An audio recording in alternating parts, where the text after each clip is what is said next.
kādi ir meditācijas veidi un kā sākt meditēt. Tātad, ja līdz šim mēs paspējām parunāt par to, kas ir meditācija un kāpēc meditēt, kāda būs tava ieguvuma no tā, ka tu to dari, tad rodās nākamais jautājums. Kā tad sākt to darīt? Un iespējams, kā jau kaut kas ir mēģināts, iespējams, ka jau ir darīts un kaut kas ir pazīstams, iespējams, šeit būs arī daudz jauna, bet, tātad mēģināšu atbildēt uz šiem te svarīgākajiem jautājumiem. Tātad pirmām kārtām ir jāsaprot, ka meditācija veidi ir daudz un dažādi, bet šodien es gribu iedalīt divās daļās. Tātad viena ir, principā, klusuma meditācija, ja pilnīgi tāda meditācija, kur tu nododies savām domām, augstākām idejām, vienkārši atslēdzies no visa, lai saslēgtos ar sevi, kas parasti notiek vai nu klusumā, vai nu mierīgas, relaksējošas mūzikas pavadībā. Un tātad otrs meditācijas veids ir šī vadītā meditācija, kur tavs uzdevums tātad jau ir klausīties autora balsī, sekot tai līdzi un pavadībā iziet cauri dažādiem iekšējiem procesiem, tātad iepazīt sevi, saprast sevi, iekšēji transformēties, lai tātad šīs pašas pārmaiņas ienestu arī ārpusē savā realitātē. Un tātad vadītas meditācijas bieži vien notiek caur to, ka tajās tiek runāts simbolu valodā, caur to, ka tiek doti dažādi piemēri, jo mūsu zemapziņa runā simbolos. Un tieši caur to tas ir liels veids, kā sastapties, saskarties ar to, kas tur iekšā notiek, un arī daudz ko pārveidot caur to, kas tad tiek runāts. Bet sākšu ar to, ka pastāstīšu vairāk tātad par šo te pirmo meditācijas veidu, kas nozīmē, ka meditācija ir klusumā, attiecīgi uzdevums ir galvenokārt ļauties procesam, kas tad notiek, lai atslēgtos no visām šīm te domām. Tātad tas ir lielisks veids, kā trenēties, arī noturēt savu uzmanību, koncentrēties uz kādām konkrētām lietām. Tad jau pirmajā daļā mēs izrunājam par to, kā tad tas viss ir iekārtots, un šeit tātad ir jāsaprot, ka meditācijas laikā, tad meditācijas stāvoklī tavs uzdevums ir koncentrēties galvenokārt uz kaut kādu vienu lietu, vienu vietu, vienu punktu, lai atbrīvotos no šīm savām domām, saviem prāta mehānismiem, lai atslēgtu domas un pārslēgtos uz citiem apziņas stāvokļiem. Un pirmām kārtām jāsaprot, ka domas nāks. Un jo mazāk ir pieredze ar meditācijām, jo mazāk tas ir darīts, jo vairāk domas nāks, jo prāts tā ir iekārtots, ka tas visu laiku aktīvi darbojās, tajā ir ļoti daudz domas, jo vairāk uzdevumi ir ikdienā, kas jārisina, dažādas problēmas, kas jārisina, jo aktīvāka ir dzīve un tā tālāk, jo vairāk būs darās domas, ko prāts katru dienu risina, jo tāds ir iekārtots. Ja? Bet, jo trauksmēnāks prāts, jo grūtāk būs pārslēgties uz meditatīviem stāvokļiem. Tieši tāpēc vēl jau vairāk šajos brīžos vajag meditāciju, lai ļautu sev atpūsties un ieraudzītu skaidrāku, tīrāku bildi par to, kas patiesībā tavā dzīvē notiekās. Un, pārslēdzoties uz šiem meditatīviem stāvokļiem, cilvēki bieži vien sākumā saka, tas iespējams nav priekš manis, man neizdodas, tas nedara man, jo man visu laiku nāk domas, es nespēju koncentrēties uz meditāciju, ko tad man tagad darīt, ja? Ko darīt? Atbilde ir sākt darīt un sākt sevi trenēt, jo loģiski, ja tas nekad nav darīts, tad prāts ir pieredzis skriet un skriet un skriet, un tad kā tad to apturēt? Tieši tā, ka tu māci tam apstāties. Un tātad tu apstājies, uzliec sev kaut kādu mierīgu meditatīvu mūziku austiņās, pieņemsim, un pārslēdzies uz meditāciju, uz saviem iekšējiem procesiem. Izskaidrošu tātad šeit arī par to, kādas ir pozas un kāpēc, kas kā notiek, tad, kad mēs saprotam, kāpēc, tad ir vieglāk arī to pielietot, jo tu zini, kāds var būt tavs iegūms, ko tu vari no tā saņemt. Tātad, kāpēc mēs meditācijas laikā parasti taisam ciet acis? Kāpēc tas ir ieteicams? Tāpēc, ka meditācijas laikā mēs pārslēdzamies uz saviem iekšējiem stāvokļiem un acis dzīvo ārpusē. Tās redz daudz ko apkārt un apkārt ir ļoti daudz dažādi impulsi, kas noteikti radīs vēl daudz jaunas domas. Tātad aizvarot acis, tev vieglāk neļauties ārējiem impulsiem un nodoties saviem iekšējiem procesiem. Ir mazāk triggeru, kas tev atraus uzmanību. Tieši tāpatās, jā, tu vari meditēt arī klusumā,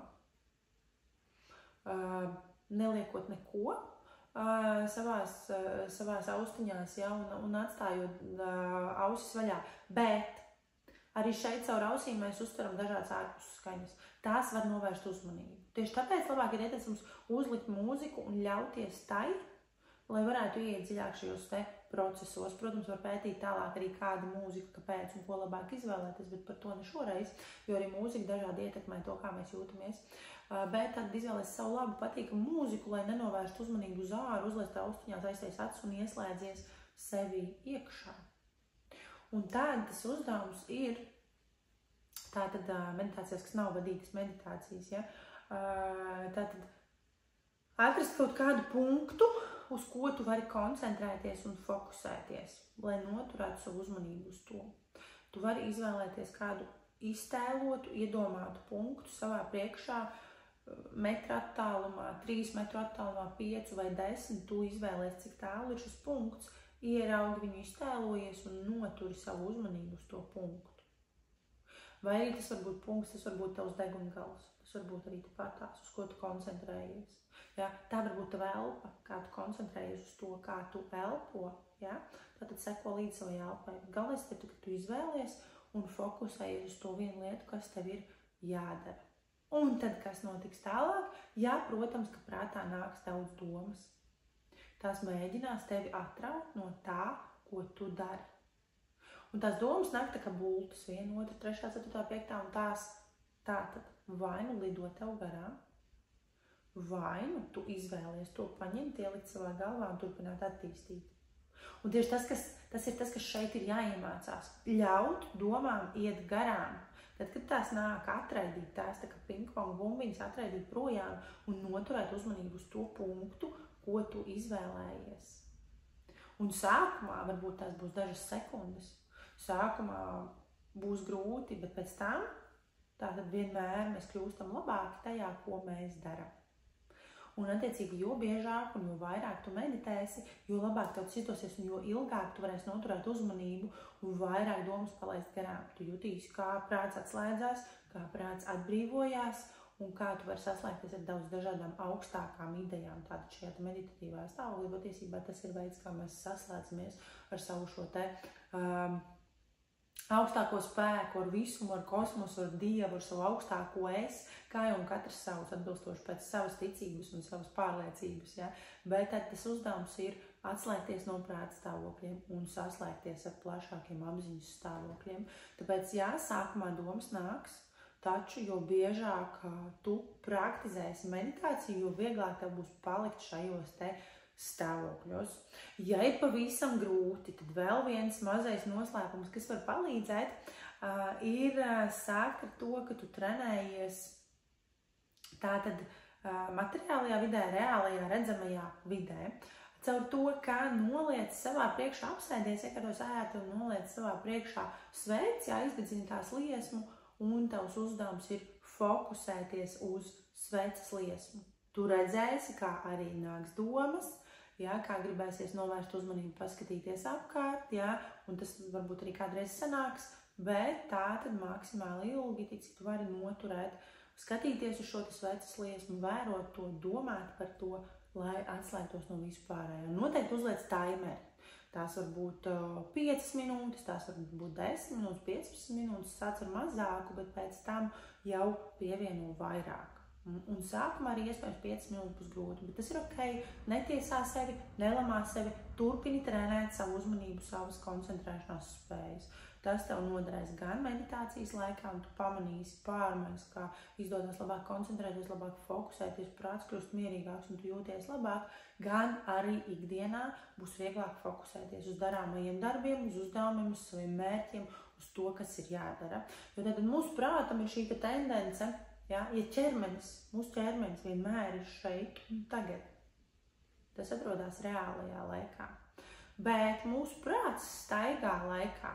Tas var būt šeit un tagad, tas bieži vien ir pagātnē, tas bieži vien ir nākotnē, tas visu laiku risina kaut kādas lietas.